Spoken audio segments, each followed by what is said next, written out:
મીઠાપરા આપની ચેનલ મારો સમય મારું પુસ્તકમાં આપ સર્વેનું હાર્દિક સ્વાગત કરું છું. તો આજે હવે આપણે થોડીક ચર્ચા કરવી છે LRD DV વેરિફિકેશન એટલે કે ડોક્યુમેન્ટ વેરિફિકેશન કોન્સ્ટેબલ 2025.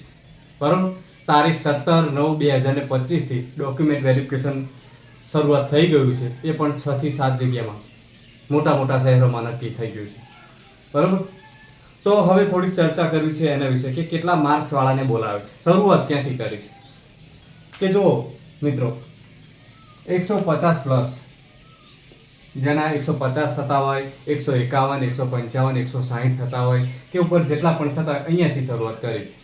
અને દરેક સ્થળ જે ડોક્યુમેન્ટ વેરિફિકેશનના 6 થી 7 સ્થળ છે બરાબર, ત્યાં 300 જેટલી સંખ્યા દિવસની બોલાવવામાં આવે છે.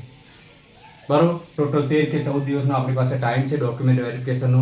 જેટલા પણ વિદ્યાર્થી મિત્રોને નામ આવ્યા છે, SCBCમાં હોય, STમાં હોય કે EWS હોય કે જનરલ હોય, જે પણ વિદ્યાર્થી મિત્રોનું નામ આવ્યું છે એ બધાએ જવાનું છે. બરાબર, 80 છે એને પણ જવાનું છે, SC ST વાળા, જેને 94 95 છે EWS એમાં પણ જવાનું છે, 115 120 છે એ જનરલ વાળાને બોલે છે, એ બધાને જવાનું છે. પણ શરૂઆત ક્યાંથી કરી છે કે હાઈ લેવલથી, કે જેના વધારે માર્ક છે એમને શરૂઆતથી 300 ને બોલાવે છે. 300 એટલે કે સમજો 300 ગુણ્યા 6 સ્થળ આપ્યા હોય તો દિવસના 1800 વિદ્યાર્થીઓને બોલાવે છે. હવે 1800 માંથી 100 200 એવા હોય કદાચ કે સમજો કે જેનું ડોક્યુમેન્ટ વેરિફિકેશન અન્ય જગ્યાએ થયું હોય, એટલે કે CCEમાં જેને જવું હોય, અન્ય નોકરીમાં જેને જવું હોય, તો અમુક વિદ્યાર્થીઓ ના પણ ગયા હોય, જે સમજુ વિદ્યાર્થીઓ છે એ નથી ગયા, તો સમજો એવરેજ પકડીને ચાલો કે દિવસના 1600 વિદ્યાર્થીઓનું ડોક્યુમેન્ટ વેરિફિકેશન થશે. બરાબર, તો નજીકના ગાળામાં અને જલ્દી વેલ્યુ થકે પતી જશે એવી આયોજન છે. 12-13 દિવસમાં અમુક રજા કપાઈ જશે તો એમનું આયોજન હશે તે સરકારનું. એ પ્રમાણે બધા વિદ્યાર્થીઓને જેને પણ ડોક્યુમેન્ટ વેરિફિકેશન માટે જવાનું છે, કોલ લેટર ડાઉનલોડ કર્યા છે, એ લોકોએ જવાનું છે. બરાબર, અને હવે બીજી વાત કરું, ડોક્યુમેન્ટમાં તો તમને ખબર હશે મિત્રો કે જે લઈ જવાના છે બધા ઓરિજિનલ પ્લસ ઝેરોક્સ કરીને તમારે લઈ જવાના છે. અને જે બે આગળના 17-18 તારીખે જઈને આવ્યા છે એ વિદ્યાર્થીઓની તમે માહિતી પણ લઈ શકો છો. અને માહિતી ના મળે તો હું માહિતી આપી દઉં છું તમને. બરાબર, કે જે વિદ્યાર્થી મિત્રોએ ઓરિજિનલ ડોક્યુમેન્ટ રેડી કર્યા છે એના ઝેરોક્સ કરાવી રાખવાની પ્લસ 2 કોપી. અને 2 કોપી ના કરાવી હોય તો તમે જાતે તમારી સિગ્નેચર કરીને 2 કોપી કરી શકો છો, એટલે કે સ્વપ્રમાણિત કરી શકો છો. બરાબર, એ ચાલશે. પ્લસ તમારા દોડનું કોલ લેટર અને એક્ઝામનું કોલ લેટરની જરૂર હતી તો એ પણ સાથે હોય તો લઈ જવાના. નહીં હોય તો પણ કદાચ એવું સાંભળ્યું છે કે ચલવી લેશે થોડું ઘણું. બરાબર, ચલવી લેતા હોય તો સારું, ફરી તમે આપી શકો છો. બરાબર, તો તમારે આટલું ડોક્યુમેન્ટ વેરિફિકેશન માટે જવાનું છે. અને ત્યાં સ્થળે જશો એટલે બહુ શાંતિ છે અને એકદમ શાંતિથી બધું કામ કરવામાં આવે છે. એટલે ત્યાં કોઈ તકલીફ પડતી નથી. મેં ઘણા વિદ્યાર્થી મિત્રોને પૂછ્યું છે, જાણીને પછી આ બીજા ત્રીજા દિવસનો હું વિડીયો બનાવું છું. બરાબર, કેમ કે ત્યાં કોઈ તકલીફ પડતી નથી. તો જે તમારું સ્થળ છે, જે તમને એડ્રેસ આપ્યું છે, એ સરનામે તમારે તમારા ડોક્યુમેન્ટ લઈને પહોંચી જવાનું છે યોગ્ય સમય અને યોગ્ય ટાઈમે. બરાબર, શાંતિથી તમારું ડોક્યુમેન્ટ વેરિફિકેશન થશે, ચકાસણી થશે અને તમને પછી તમે મેરિટ પછી તેનું ફાઇનલ મેરિટ બનશે, પછી તમને બોલાવવામાં આવશે. તમે સિલેક્શન હશો તો ફાઇનલ જ રહ્યું છે. હવે બીજું કંઈ, હવે આના પછીનું એક ફાઇનલ લિસ્ટ આવશે, એનું ખાખી વર્તી પાકી, કે ટોટલ 22,000 સમથિંગ ને ડોક્યુમેન્ટ વેરિફિકેશન માટે બોલાયા છે. બરાબર, 22K.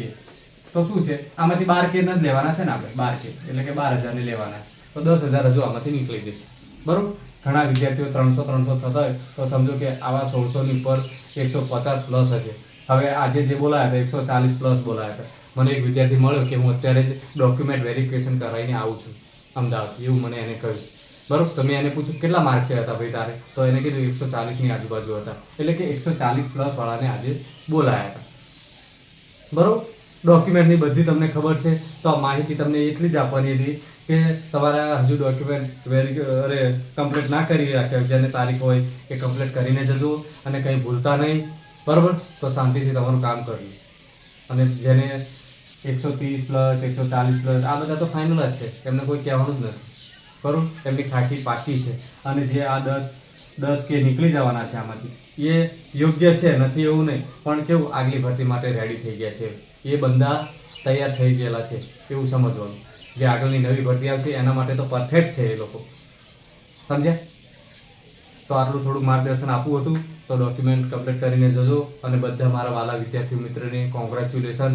ભગવાન માતાજી તમને આ વર્ષે તમને ખાખી અપાવે, એવી દિલથી દુઆ. અમુકને થોડા માટે રહી ગયા છે એવા મિત્રોને એવું કહીશ કે ફરી તૈયારી શરૂ કરી દો અને નવી શક્તિ આપણે નવી ગીલીને નવો દાવ રમવાનું ચાલુ કરો. બરાબર, તમને એવું લાગે છે મારા કટ ટુ કટ માર્ક છે તો એ વિદ્યાર્થીઓ આશા રાખવાની નથી. હા મિત્રો, યાદ રાખજો. સમજો, એક ઉદાહરણ લઈ લો નાનું હતું કે 109.25 અટક્યું છે આપણું ઓબીસી વાળાનું, બરાબર. તો એને એક્ઝેક્ટ આટલા હોય એવા વિદ્યાર્થીઓ પછી આશા નહીં કરવાની. આટલા કટ ટુ કટ છે ને એવા વિદ્યાર્થીઓ આશા નહીં કરવાની. કેમ કે સામે 22,000 ને બોલાયા છે, સમજો છો? તો 22,000 માંથી આવા લોકોએ થોડીક આશા નહીં કરવાની. જેને કટ ટુ કટ માર્ક આવ્યા છે અને ડોક્યુમેન્ટ વેરિફિકેશન જવાના છે એમને હું હિંમત તોડતો નથી, બરાબર. આ તો કહું છું ખાલી ડોક્યુમેન્ટ વેરિફિકેશન કરાવી આવજો, એમાં ના નથી. કદાચ ચાન્સ તમારી કેટેગરીમાં ચાન્સ મળી જાય તો તમે આવી શકો છો, બરાબર. એટલે ડોક્યુમેન્ટ વેરિફિકેશન કરાવી આવવાનું. પણ તો કદાચ આવું રહેશે, આ વાસ્તવિકતા છે, સત્ય છે. એટલે ખોટું ના લગાડતા મિત્રો. તો જે વિદ્યાર્થીઓ મિત્રો ખાખી એમને લાગે છે આટલા એ છે કે અમારી ખાખી પાકી છે, એવા બધાને કોંગ્રેચ્યુલેશન. તમારી મહેનત તમને ફળી છે, તમારી મહેનત રંગ લાવી છે, બરાબર. તો વાલા વિદ્યાર્થી મિત્રો જે નપાસ થયા છે, થોડા માટે રહી ગયા છે, એ નવી ભરતી આવે છે એની રાહ જો, તૈયારી ચાલુ કરી દો, બરાબર. જય હિન્દ, જય ભારત મિત્રો. મળીએ આવતા નવા વિડીયોમાં.